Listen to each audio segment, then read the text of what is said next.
अस्सलामुअलैकुम। इस वीडियो में हम बात करेंगे behavioural and psychiatric disorders. It is another important topic of पीड्स। इसमें जो है हम डिफरेंट साइकेट्रिक डिसऑर्डर्स से रिलेटेड पढ़ेंगे जो कि छोटे बच्चों में बहुत कॉमन होते हैं। सबसे पहले वी हैव पीका ईटिंग।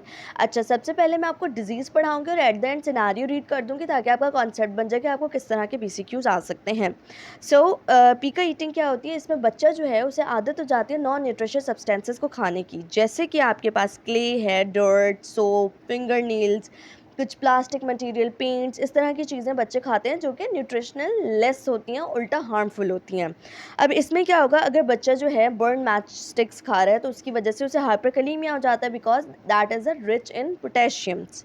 देन अगर बच्चा जो है पेंट जो है घर में जो पुराना पेंट होता है, चूना जो होता है, उसको उतार उतार के खाता है तो उसकी वजह से क्या होगा कि लेड पॉइजनिंग होने के चांसेस होते हैं। लेड पॉइजनिंग सिम्टम्स किस तरह से होते हैं? Irritability, lethargy, ataxia, constipation, abdominal pain, seizures और कोमा में भी बच्चा जा सकता है। साथ ही साथ अगर बच्चा सॉइल और क्ले जैसी चीज़ें खा रहा है तो उसकी वजह से पैरासाइटिक इन्फेक्शंस हो सकते हैं, जिसमें भी मोस्ट कॉमन टॉक्सोकैरियासिस एंड एस्कैरियासिस के इन्फेक्शंस हैं। Another very important point is that कि जो पीका ईटिंग के सिम्टम्स होते हैं that would be persisting for more than 1 month. Further diagnosis और साथ ही साथ इसमें जो एज अफेक्ट हो रही होती है most commonly that is 18 month to 24 months, यानी 2 साल के करीब के बच्चे इसमें ज़्यादा अफेक्टेड हो रहे होते हैं पीका ईटिंग करने की वजह से। क्योंकि बच्चा सारा नॉन न्यूट्रिशन सब्सटेंसेस ले रहा होता है तो उसको न्यूट्रिशनल डेफिशिएंसीज हो जाती हैं और मोस्ट कॉमनली जो हमारे यहाँ पाई जाती है that is the iron deficiency anaemia. इसके अलावा कैल्शियम और जिंक डेफिशिएंसी भी हो सकती है और other vitamin like vitamin C, vitamin D, vitamin B1, thiamine, niacin, ये सब डेफिशिएंट हो सकते हैं ऐसे बच्चों में। इसकी जो मैनेजमेंट होती है that is a multi disciplinary approach और this is the most effective and recommended approach. इसमें क्या होता है कि हम मदर को काउंसिल करते हैं कि बच्चा जिस चीज़ को बहुत ज़्यादा खा रहा है, लाइक अगर वो मिट्टी वाली जगह खेल रहा है तो उसको वहाँ पर ना खेलने दें। अगर कोई वो दीवार से जो है पेंट उतार उतार के खा रहा है या फिर चूना खा रहा है तो उसको उस चीज़ से दूर रखें। सो इस तरह की मदर को अप्रोचेस बताएंगे कि वो बच्चे को ये एक्सपोजर ना होने दें ऐसी चीज़ों का। Number 2 and a very important thing, बच्चे की डाइट का बहुत ज़्यादा ख्याल रखें। उसे जो है हर तरह का न्यूट्रिशनल फ्रूट, वेजिटेबल, कुछ लाइक एग बना दें या कुछ भी न्यूट्रिशनल डाइट उसकी बहुत अच्छी रखें। And last and a very important thing कि कुछ हम मल्टीविटामिन सप्लीमेंट्स यानी सिरप्स भी प्रोवाइड कर देते हैं ताकि जो उसकी डेफिशिएंसी है उसे फुलफिल कर सकें। Okay, now talking about the scenario, a 2-year-old child present with anemia. He takes mainly milk in his diet and dislikes solid diet. There is also a history of passing pinworms in stool. Mother tells that sometimes he eats soil while playing. So यहाँ पे हमें क्या क्या मिल गया? 2 साल का बच्चा। Number 2 anaemic है, यानी most commonly iron deficiency anaemia as I told you. Number 3 कि वो मिल्क के अलावा कुछ भी नहीं खाता। साथ ही साथ उसकी जो स्टूल है उससे पिन वर्म्स आ रहे हैं, डैट मीन्स कि उसको अब पैरासाइटिक इन्फेक्शन हो गया है बिकॉज कि वो खेलते हुए मिट्टी खाता है। So this is the scenario. इस तरह से आपके पास क्वेश्चन आ सकते हैं। Next we have nocturnal enuresis. इसमें क्या हो रहा होता है कि बच्चा जो होता है ना वो इनवॉलेंट्री यूरिन पास कर रहा होता है जब भी वो सोता है। अब इसको नॉक्टर्नल एन्यूरिसिस क्यों कहते हैं? बिकॉज नॉक्टर्नल मीन्स रात के वक्त उसका यूरिन बार बार पास हो रहा होता है on the bed, on in his clothes, that's why it is known as nocturnal enuresis. और ये ना उस एज के बाद होता है कि जैसे कि मैंने आपको लास्ट वीडियो में बताया था ग्रोथ एंड डेवलपमेंट में कि 3 साल का बच्चा टॉयलेट ट्रेंड हो जाना चाहिए। या मैक्सिमम आप 4 से 5 साल के बच्चे तक का वेट करोगे, उसके बाद भी अगर बच्चा टॉयलेट ट्रेन नहीं हो रहा that means there is something wrong. Nocturnal enuresis इन बच्चों में मिलती है। एटियोलॉजी की बात की जाए तो ऐसे बच्चों में जो होता है ADH हार्मोन जो होता है ना आपके पास, एंटी डायूरेटिक हार्मोन, उसकी डेफिशिएंसी हो रही होती है एट नाइट। क्योंकि देखिए ADH hormone that is the anti diuretic hormone is responsible कि वो वाटर की रिटेंशन करे। अब वो है नहीं, जिसकी वजह से वाटर बार बार जो है in the form of urine pass out होगा। नंबर 2 जेनेटिक फैक्टर्स हो सकते हैं आपके पास, या फिर आपके पास ब्लैडर फैक्टर्स, जिसमें जो है ब्लैडर की जो कैपेसिटी है वही कम है। लैक ऑफ इनहिबिशन, कि वो जो आप इनहिबिट कर सकते हो अपनी सेंस को या अपनी ब्लैडर कंट्रोल को जो मैकेनिज्म है ना उसमें मसला आ रहा है। And a very important and other factor is sleep disorders, जिसमें एडिनॉइड्स आ जाते हैं। अब एडिनॉइड्स डायरेक्टली तो आपके पास नॉक्टर्नल एन्यूरिसिस कॉज नहीं करवा रहे होते हैं, मगर होता क्या है कि जो एडिनॉइडाइटिस के बच्चे होते हैं ना उनको बार बार रात में उठना पड़ता है because of obstructive sleep apnoea, सोने में बहुत मसला हो रहा होता है। सो उसकी वजह से आपके पास हो सकता है नॉक्टर्नल एन्यूरिसिस। ये बहुत इंपॉर्टेंट फीचर्स की अगर हम बात करें तो नंबर वन वी हैव कि 60% ऑफ द चाइल्ड जो होते हैं with nocturnal enuresis are boys, male dominant है ये। And a very important thing is that कि इसमें फैमिली हिस्ट्री भी मिल रही होती है। नॉक्टर्नल एन्यूरिसिस की हमारे पास दो टाइप्स होती हैं। प्राइमरी का क्या मतलब है कि कभी भी बच्चे ने यूरिनरी कंट्रोल अचीव ही नहीं किया, जो कि 90% ऑफ द टाइम यही कॉज होती है कि अभी तक उसने कभी भी कंट्रोल अचीव नहीं किया, यूरिनरी कंट्रोल। जबकि सेकेंडरी क्या होता है कि इनिशियली कुछ टाइम तक 1-2 महीने तक जो है बच्चे को ये मसला नहीं हुआ, उसने यूरिनरी कंट्रोल एट नाइट जो है बहुत अच्छा था उसका, लेकिन अभी ऑल ऑफ अ सडन दोबारा से उसका ये मसला स्टार्ट हो गया है। क्लिनिकल असेसमेंट की बात की जाए तो आप हिस्ट्री लेते हो, जिसमें मैंने आपको बताया कि 50% of the cases are associated with the family history. तो आप ज़रूर पूछते हो कि बच्चे का कोई अगर बड़ा भाई है तो उसको भी सेम इशू हुआ है या नहीं। यूरिनरी फ्रिक्वेंसी कैसी है बच्चे की, अर्जेंसी यानी यूरिनरी कंप्लेन कुछ और तो नहीं है उस बच्चे को, कॉन्स्टिपेशन का मसला रहता है या नहीं, साइकोलॉजिकल स्ट्रेस होता है या नहीं। Then history of diabetic insipidus, जिसमें आपके पास क्या हो रहा होता है, एडीएचडी हार्मोन जो होता है वो डेफिशिएंट हो रहा होता है, या फिर आपके पास डायबिटीज़ मेलाइटिस टाइप 1 डायबिटीज़ छोटे बच्चों में कॉमन होती है। क्रॉनिक किडनी डिजीज़ तो नहीं है बच्चे को। फिजिकल एग्जामिनेशन की बात की जाए तो उसमें आप बच्चे की height, weight, blood pressure, external genitalia examination करते हैं फॉर हाइपोस्पेडियस। हाइपोस्पेडियस में क्या होता है, जो आपके पास एक्सटर्नल यूरिथ्रल मेटिस होता है ना, उसकी पोजीशन अदर देन नॉर्मल होती है और वेंट्रली प्लेस्ड होता है। देन इरेक्टल एग्जामिनेशन करेंगे फॉर कॉन्स्टिपेशन, कि बच्चे को क्रॉनिक कॉन्स्टिपेशन तो नहीं रह रही। देन इन्वेस्टिगेशन में आप यूरिन एनालिसिस करवाते हैं, जिसमें आप ग्लूकोज देखते हैं, specific gravity, protein, blood loss या WBCs देख रहे होते हैं, एंड यूरिन कल्चर करवाएंगे। अब मैनेजमेंट की बात करें ना, तो मैनेजमेंट स्टार्ट होती है from conservative to the medical management. Conservative में आप क्या करेंगे कि आप मदर को काउंसिल करेंगे कि बच्चे का फ्लूइड इंटेक जो है ना 6 से 7 बजे के बाद कम से कम कर दें, ताकि वो कम उसका इंटेक हो और कम उसका आउटपुट बने। नंबर 2, एक्सेसिव शुगर, कैफीन जो होंगे वो उसे भी अवॉइड करना है after 4 to 6 PM। Bladder stretching exercises के लिए समझाएंगे उन्हें। नाइट अवेकनिंग का बताएंगे कि मदर को ये समझाएंगे कि वो जैसे ही बच्चा सोता है ना, उसको 1 से 2 घंटे के बाद उठाकर एक दफ़ा यूरिन पास करवा दें। लास्ट, अब मेडिकल ट्रीटमेंट की अगर हम बात करें तो desmopressin acetate is the choice of drug in a childrens who are more than 6 years of as.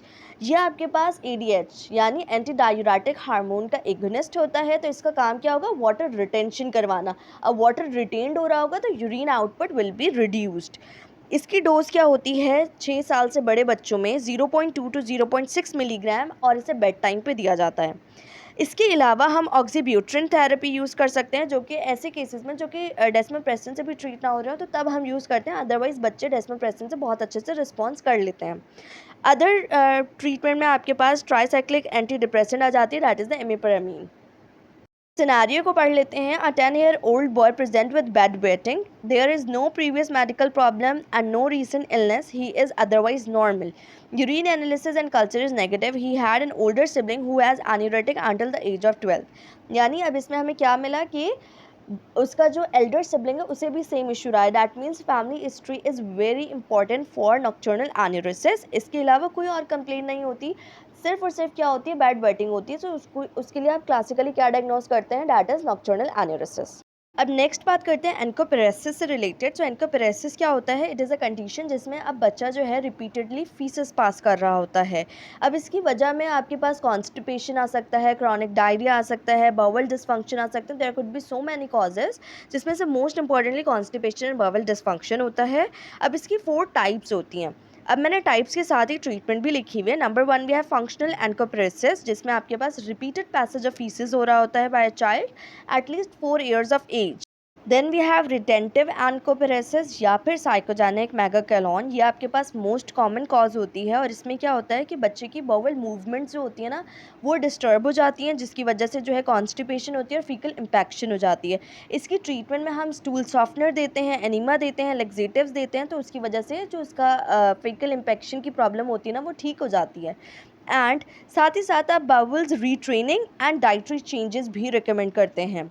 Continuous एनकोपेरेसिस का क्या मतलब है कि बच्चे ने कभी भी प्राइमरी बाउल कंट्रोल जो है वो गेन किया ही नहीं था। उसको कंटिन्यूस ही मसला था कि वो मतलब फॉर एग्जांपल अब बच्चा कहीं भी बैठा है ना और उसको फील होता है कि उसको फीसस आ रहा है तो वो वहीं पे पास कर देता है।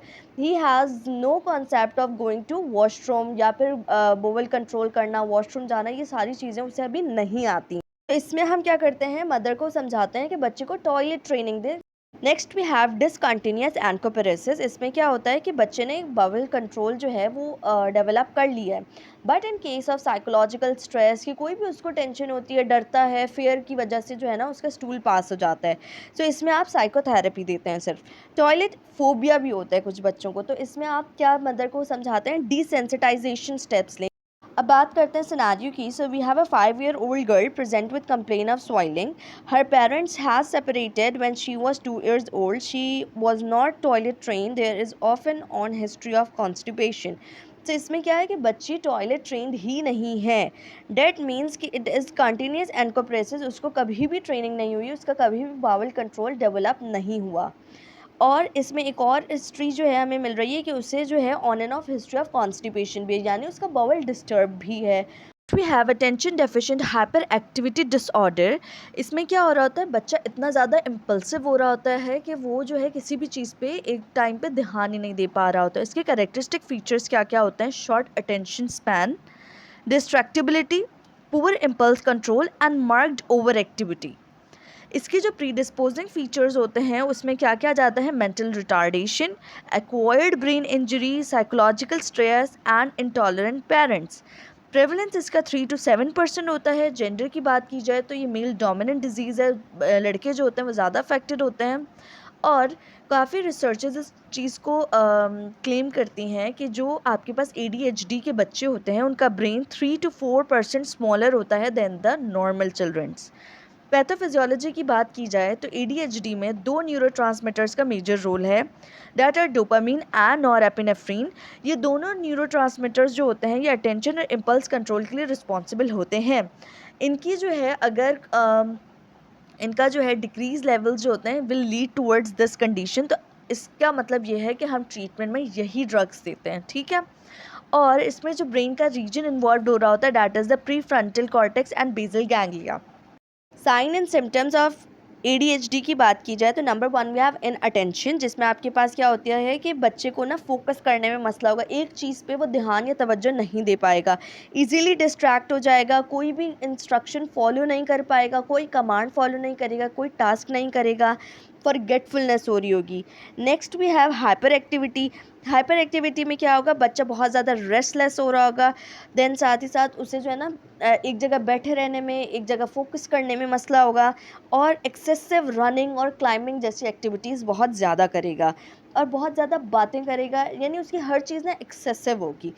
लास्टली इम्पल्सिविटी में क्या होगा कि जैसे ही जो है आप अपनी ना वो बारी का वेट ही नहीं करेगा। जैसे फॉर एग्जांपल क्लास में टीचर कोई भी क्वेश्चन करेगी ना तो वो फ़ौरन से जवाब देगा, भले सही दे गलत दे कुछ भी है वो फ़ौरन से बोलेगा, इंटरप्टिंग होगा उसका नेचर। साथ ही साथ blurting out the answers, difficulty with self control. Management of ADHD की बात की जाए तो इसमें सबसे पहले CBT, cognitive behavioural therapy. Methylphenidate is a choice of drug, और ये आप उन बच्चों में देते हैं जिसकी एज 6 ईयर्स से ज़्यादा हो।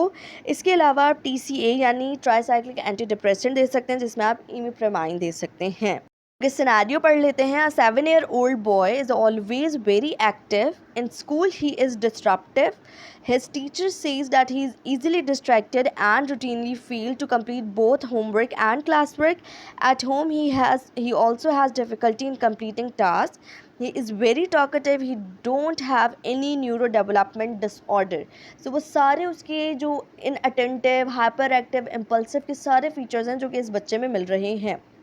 Next we have autism spectrum disorder, that is also known as pervasive developmental disorder.